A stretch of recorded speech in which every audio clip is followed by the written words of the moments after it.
سلام شطوراتي الحلوين. ما كنتش اتصور ان الجبنة القريش يطلع منها حلو، طعمه في منتهى اللذاذة بالشكل ده. حلو بمكونين بس. ايوه، مكونين بس هتعمليه بمنتهى السهولة المتسهلة.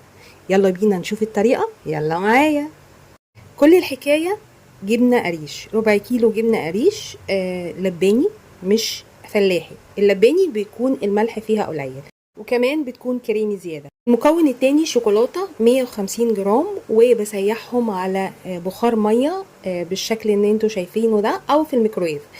بعد كده بجيب الكبة واحط الجبنة القريش فيها والشوكولاتة اللي سيحتها بالشكل ده عشان تعزز الطعم، وده اختياري. نص معلقة صغيرة نسكافيه او بن. بخلط المكونات، اخلط اخلط اخلط اخلط. بعد كده بحط الفانيليا، برضو ده اختياري.